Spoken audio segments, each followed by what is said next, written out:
Okay, why don't we go ahead and get started? Hopefully folks will filter in as we do our introductions and such. My name's John Diefenderfer from the New York State Archives Documentary Heritage Program. And I'm joined today by my colleague Heather Carroll, who will be presenting an introduction to the Documentary Heritage Program grants.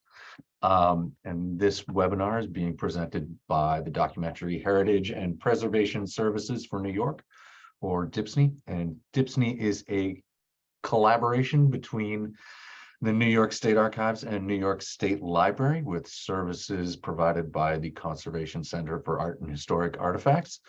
And the program's designed to provide educational as well as assessment and support services to the collecting institutions and libraries across New York State that hold New York's historical records and unique library research and materials. Okay. All right. So a little bit of background. The State Archives was founded in 1971 and opened to researchers in 1978. The State Archives is responsible for collecting the historic records of New York State government, so not private individuals or organizations. The collection is about 150,000 cubic feet of records, which is sort of an abstract number, but if you string all those boxes end to end, it's about 26 miles worth of records. So we have about a marathon worth of records in our custody.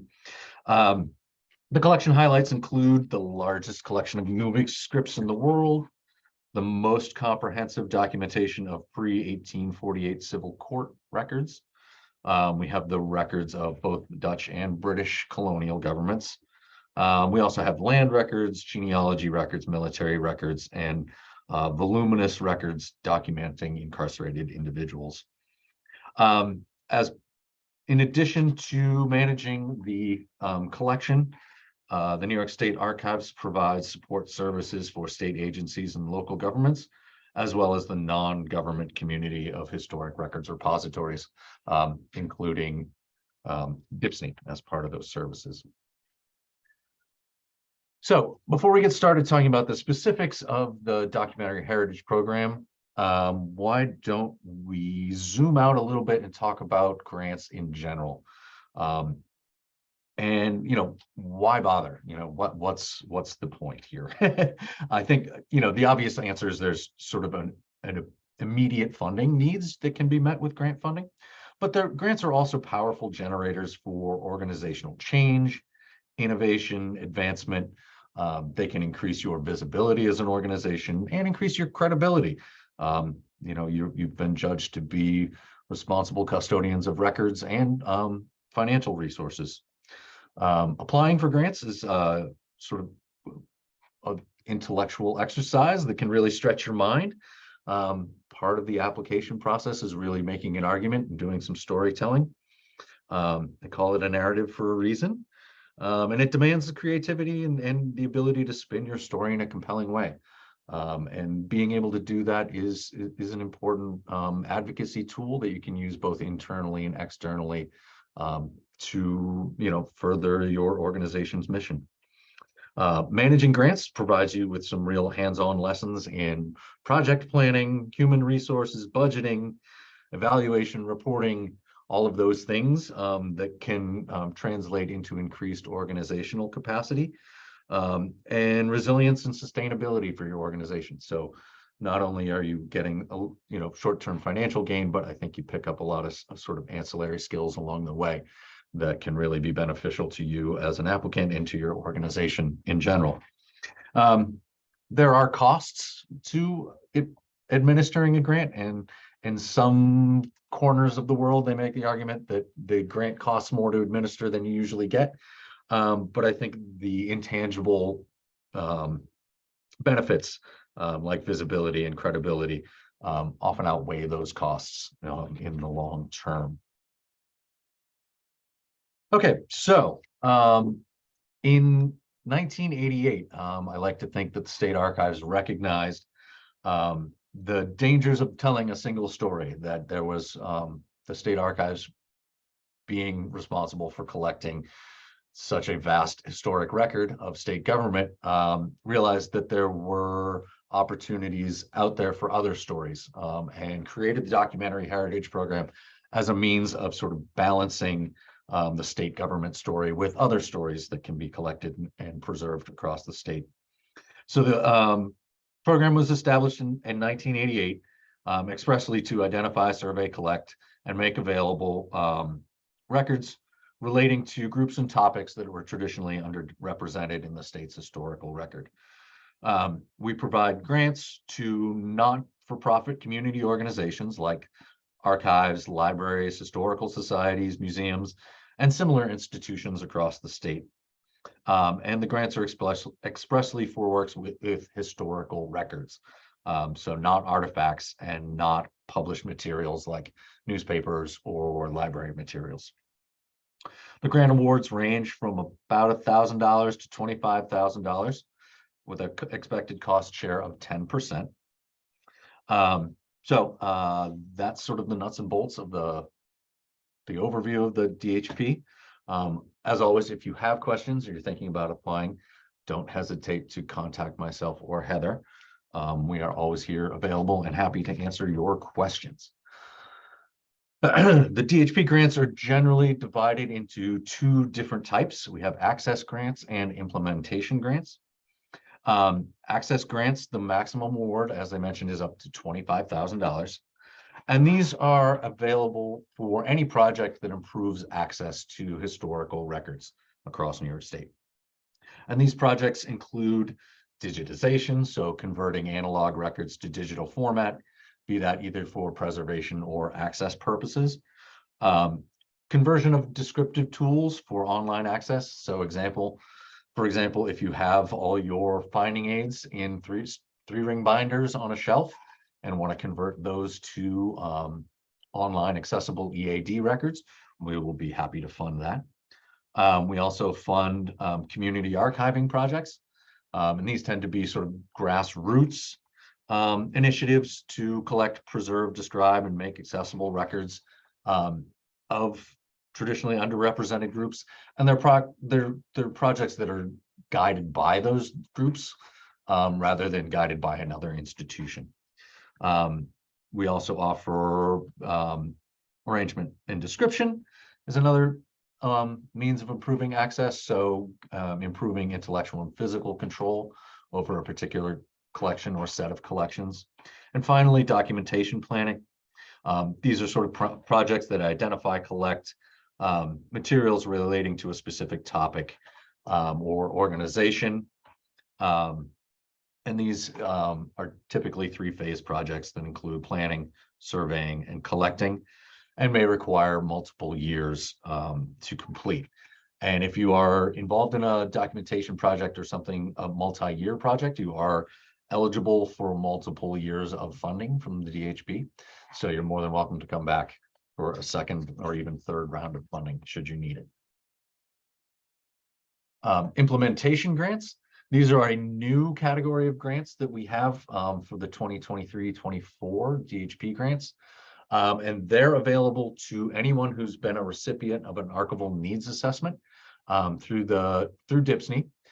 So anyone who's received one since the very beginning of DHPSNY back in 2016 is eligible to come and receive up to $5,000 to implement one or more recommendations that were outlined in the needs assessment report.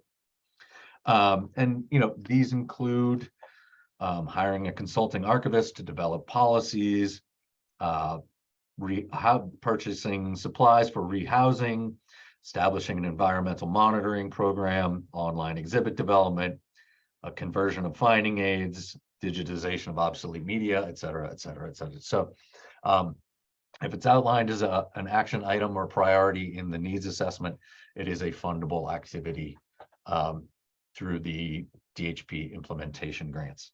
One thing we're doing differently with the implementation grants, we're also setting up sort of a mentorship circle for recipients so that we'll meet, you'll meet with DHP staff, myself and Heather, periodically throughout the grant cycle, just as an opportunity to pick our brains about problems you might be running into, get input on your project, feedback.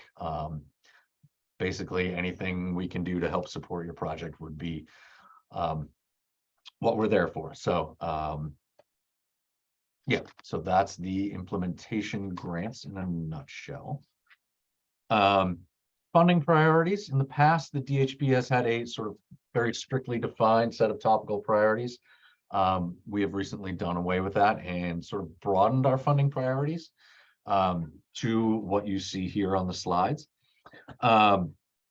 So grant funding priority is given to projects that identify and make available historic records that relate to underdocumented topics or subjects in New York State history. Again, these projects should address topics that are significant to the history of New York and which focus on people, groups, events, or changing conditions that are underrepresented in the historical records. So this may require a certain amount of research and homework for you all to do to determine how underdocumented or what the extent of documentation is for a given set of records or topic. And that's something that reviewers really want to see, that you've done your homework and you're able to make a case that your collections matter, be that matter locally, regionally, or statewide. Okay. And that's the end of my portion of the presentation. And I will hand this over to Heather, who will walk you folks through some of the finer points of applying for and managing your DHP grant. Heather, over to you. Great, thank you, John. So as John mentioned, I'm going to walk through kind of some of the nuts and bolts of actually applying for a DHP project. And that process actually starts before your application with the pre-qualification process. And some of you may be familiar with this already. The state of New York several years ago implemented a statewide pre-qualification process for all grants across the state. So all DHP grant applicants are required to register in Grants Gateway and complete the vendor pre-qualification process prior to the grant application deadline. And so because this is a statewide requirement, any organization seeking any type of state grant funding, again, you may already be registered, but it's important to check and get that process started as early as possible. So the pre-qualification includes actually two separate steps that we'll talk about briefly, but this process is managed entirely by Grants Gateway, so it's external to DHP. So we can assist you as much as we can, but unfortunately, it's not. We're not able to manage it directly. So you can find instructions at the website we have listed on the screen here, grantsmanagement.ny.gov. And then also Appendix 1 of our DHP application guidelines provides a summary of the process. So to start, you'll visit that website, grantsmanagement.ny.gov, and start with the Register Your Organization tab. And you'll want to follow the instructions, then submit the registration form for administrators. So that's kind of the first step. Once you successfully complete that registration portion, you move on to step 2, which is to actually get pre-qualified. Now, during this step, you're going to be asked, quite a few questions about your organization, and then they will ask you to upload documents to what they call a document vault. So these are documents that provide general information about your organization, such as your certificate of incorporation, your 501c3 determination letter, your organizational bylaws, maybe information about your board of directors, among other things. So you'll find that full list of documents is on the Grants Gateway website, but essentially the state is trying to confirm that you are a legitimate and financially viable organization before you're considered for any grant opportunities. So once you submit all those necessary documents, you'll see the status of your document vault will change to in review. That means it is under review, and you will hopefully then, after that, receive a notification that your pre-qualification application has been approved. And you'll receive that notice directly from Grants Gateway that you're pre-qualified to do business with New York State. So again, you want to get that process started as soon as possible if you haven't already, because it can be a little bit lengthy. And let's see, so, as long as you receive that pre-qualification approval notice before the application deadline, you will be eligible for DHP funding. So that is pre-qualification. If we can move on, then we're going to move to the actual application. So we use an online application process. You'll see a link here. It is through what was previously Fluid Reviewed, now called SurveyMonkey Apply, but is an online application portal that's linked directly from our website. So if once you're ready to start your DHP application, you would visit this page, click apply, and this is where you're going to manage all parts of the application process. And it will save the information as you go. So you can, come back to it and then hit submit before that deadline. All right, and then we'll move on to the actual application itself. So the DHP application itself is actually a combination of kind of uploading and entering information through that online portal. And then there are a few additional documents that you will need to print and sign in blue ink and mail to our program office. So it's important to mention here that, in addition to submitting the online portion of the application by that deadline, we also require that any of those mailed forms are actually postmarked by the deadline. This year, that date is March 7th, 2023. For those, viewing this webinar for future cycles, obviously that'll change, but you want to make sure that both the online materials and are submitted by that deadline. And then again, the paper forms are postmarked by that date as well. So the application includes a few different components, and I'll start with the forms that need to actually be signed and mailed. So that starts with a cover sheet, and the cover sheet collects basic contact information and financial information about your organization, along with details that are about your specific project, namely a project summary and information about your project manager. That will be the person essentially responsible for, that's the contact person for your managing your project. So that's the first form that needs to be mailed, that is completed online and then mailed. And then also a payee information form. Now this is actually a state education department for standard form, but it is required in order for you to get paid. So that's another important one you want to make sure you include. And then the final form that you will need to mail is the budget form. Now the budget has actually kind of consists of two separate components. We'll talk about those individually. The first is an online budget worksheet. So the worksheet you'll complete through that online portal, and this is where you're going to enter sort of every expense that's part of your project, including both your requested DHP funds and your cost sharing information. And as John mentioned earlier, we do require a 10% match for all projects.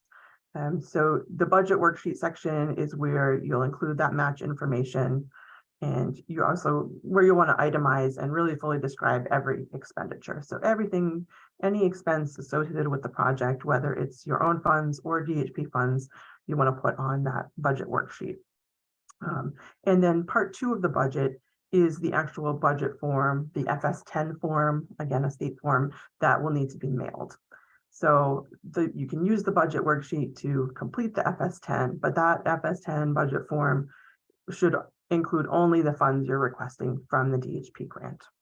And this is the one that will need to be printed and signed in blue ink and mailed along with your cover sheet and your payee information form. So those are the 3 items that need to be mailed. The rest are completed online. The first being here, the narrative. So the narrative is really going to be the heart of your project proposal. And this is what grant reviewers are going to be looking at to get a complete picture of your application and to ensure that your project is viable. The narrative is going to should include a project description. So both a description of the records. You want to talk about that funding priority, how your project fits with the topical priority. And this is where you also want to talk about the need for your project. The next part of the narrative will be, outcomes and the evaluation. So we want to hear about what you intend to produce and how you plan to measure your successes. So this is where you'll include, very specific project outcomes, and explain how you're going to evaluate, those project goals. And the next part of the narrative will be, we want to talk about implementation. So this section will include a work plan and also include information about the personnel, the various individuals that will be involved in the project. So if you do plan to hire a consultant or a project archivist for your grant, you don't necessarily have to have them in place before you submit your application, but we do ask that you include a job description or a resume if you do have someone in mind. And then if you go on to hire someone for the specific project, we ask that you forward that resume on when they eventually are hired. But for the actual application, a job description would be sufficient. So the next part of, the narrative here would be information about your organizational capacity. You talk about the need for the project and the sustainability of the project. Can you continue, forward without grant funding? Can your organization sustain, the grant products? Can you commit to providing access to these records, along with any access to grant products like finding aids, after this project is over? So we want to hear about the organizational capacity of your institution. So those are kind of the components that make up the narrative. And again, this is really the most important part of your project, along with the budget, I would say. But the more information you can provide here in the narrative would be helpful. And then lastly, the last part of the online application, there are some additional uploads. So you'll be asked for some attachments that you can just upload right to that online portal. And this includes your organization's mission statement. We want to see proof of that Grants Gateway pre-qualification. That can just be a screenshot that you upload and attach. And this is where you'd also want to include any resumes or job descriptions. And if you are applying for an implementation grant, we also ask that you upload a copy of your Archival Needs Assessment from DHPSNY. And that is a requirement for any implementation applications. So after completing, this information, you're going to hit submit on or before that application deadline, and then go ahead and, if you haven't already sent you or mailed in your cover sheet, your pay information form, and that FS10 budget, you want to have those postmarked as well by that deadline. Okay, so I think we'll move on then to the grant project timeline. So I want to talk just for a few minutes about the kind of the life cycle of a DHP grant. All DHP grants run on the same schedule, so July 1st through June 30th of the following year. So for example, programs that start for the 23-24 cycle, those projects would start July 1 of 2023 and must be completed by June 30th of 2024. And that schedule is set by the State Education Department, and there's not a lot of flexibility there. So, and there's one exception I should add. So generally, there is no extensions are permitted on projects, meaning that the work has to begin July 1 and wrap up by June of the next year. The only exception for this is to contract projects. So grants that are over $15,000 are considered a contract. There is a possibility of those, receiving a project extension, but generally important to remember that these are one-year projects with a fixed start and end date, and they really are, pretty set in stone. So you want to make sure when you're planning out your project timeline that you keep those dates in mind, and to make sure that all that work is going to be wrapped up by the end of the project cycle. Let's see. So after you hit submit, you submit your application, you enter sort of a waiting period where you're awaiting notification, right, if you've received the grant or not. So the next thing you would receive is a preliminary award notification. So those notifications typically come out in May, and this would include information about whether or not you received your project was funded, and at what level it was funded. And that notification comes by email, and it comes directly from our DHP program office. So it will come from John and I. And it does include language about how you should not begin work on your project until you receive your final grant award notice. So that the first email is your preliminary award notification, but that will be followed by a final grant award notice. And that's something that's sent directly from the State Education Department, from their grants finance office. And that's really the official approval that you can begin work on your project. Now, at the same time that you receive that final grant award notice, you will receive the first 50% of your grant award. So this is going to bring us to the payment schedule. This DHP grants are what we call a 50-40-10 project. So again, you'd receive that first 50% of your grant award upfront. That typically comes by electronic transfer, or however you have it set up to receive payments from the state. But that would come at the same time as your final grant award notice. I should mention, I don't think I did, that the final grant award notice comes by mail. So that's not by email, that will come by mail. And then you'll receive that first 50% at the same time. So once you receive that first 50%, you are set to begin work on the project. And then the balance is sort of split up throughout the year. Up to 40% can be released by submitting what's called an FS25 form. It's a request for funds form. Those can be submitted throughout the year for anticipated monthly grant expenses. So you would submit them for, prior to the upcoming month for anticipated expenses. And then the final 10% will be released when the project is completed and all the required report documents have been submitted and approved.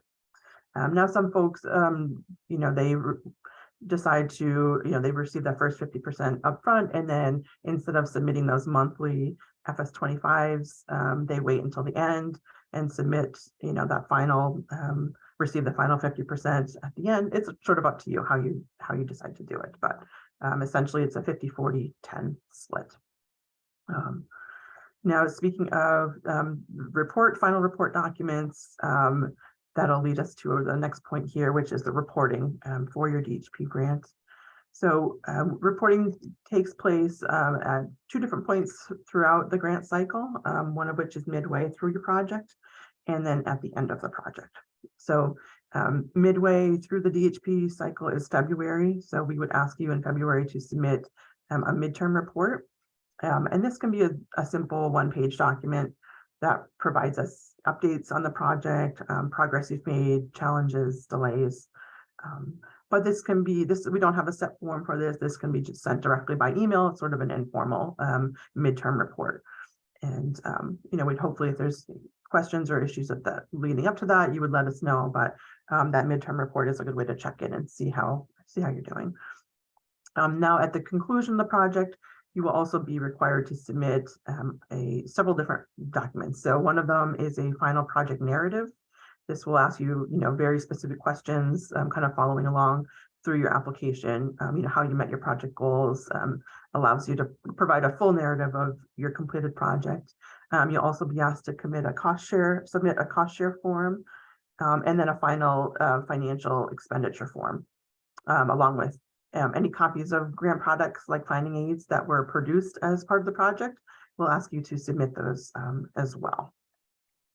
And then once those forms are approved, they're approved by our office, you'll receive that final portion of your grant funding. So that's about, the grant project timeline. We're going to move on here to some tips for success. So, offered some information about how to design, tips for success when you're designing your project and assembling your application. So first of all, do your homework. We identify, issues that are involved. You talk about what the situation is that you want to address. You want to identify the need for the project, its costs, and the archival procedures that are going to be used. So this is really important. You want to identify the standards and best practices that you're going to be following. Do your research. you want to determine if there is a real need for the project. And this is going to put you in a better position to decide on the best solution and the best way to go about undertaking your project. Review your core documents. So use your mission statement, your long range or strategic plan, any collecting policy or other policy documents. Use those as guides when you're selecting your project. You want to find a project that is going to further your mission and make a real difference to your organization. Seek institutional support. So make sure you have full institutional support before you start this process. You want to ensure that you have full commitment of your organization before you write that application. And that includes, your upper management and your board of directors as well. Also important here, talking with others. So, identify the issues at hand, analyze your needs by consulting with others. And that might include, as I mentioned, your board, your staff, volunteers at your organization. You want to talk to interested community members and different, potential stakeholders.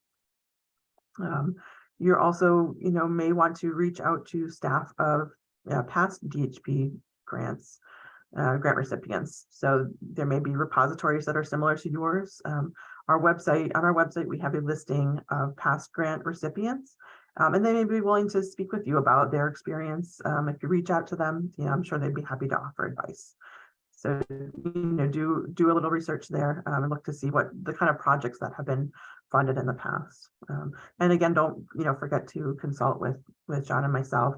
We're happy to answer any questions. We'll provide our contact information here at the end. While we can't review applications or help design them, we're there to offer general support and guidance. So please don't be afraid. Don't hesitate to reach out to us. Now, justify. You see this up on the screen. This is such an important point. You want to make a convincing case that your topic fits within our funding priorities. You want to persuasively explain the need for the project and explain its benefits. And then convincingly demonstrate that all the expenditures that you're proposing are appropriate, they're reasonable, and necessary to the project. So if we see something in the budget and it's not mentioned in the narrative or the plan of work, grant reviewers may start to raise some questions. And that brings us to our sort of align point here. Make sure that your project narrative, your cost share, and your budget correspond exactly. So if you mention something that costs money in the narrative, that cost must be reflected in the cost share and or the budget, and vice versa. There is, ample room on both the budget and in the narrative to really, itemize every expense, and we want to see the math. So don't be afraid to include that as much information as you can there. And I think we can, with that, move on to our next slide here. Now the guidelines for the DHP grant are available on our website. Hopefully many of you have already looked them over. The guidelines will be your best resource for preparing your application. Our website also includes a frequently asked questions section. There may not be, the exact answer that you're looking for there, but if there's not, there's quite a bit of information in that FAQ. If it's not there, again, please don't hesitate to reach out to us by phone or by email. There's no stupid questions here. We're happy to, help support you and help you put together a strong application. And with that, I'm happy to, let's see, we've shared a link to our program page here in the chat, and we can send that out as well after the webinar is over. And with that, we're happy to answer any questions that you might have. And John, feel free to jump in as well if folks have any questions. Yeah, if you have any questions, feel free to drop them in the chat. Or if you're more comfortable emailing us afterwards, feel free to do so. So give it a couple minutes, let people sort of muse.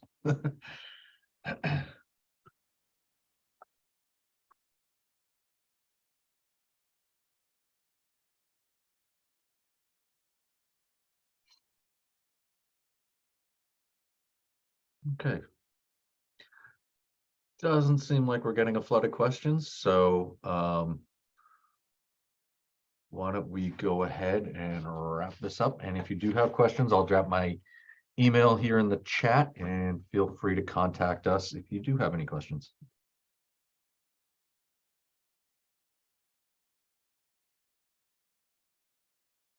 Oop,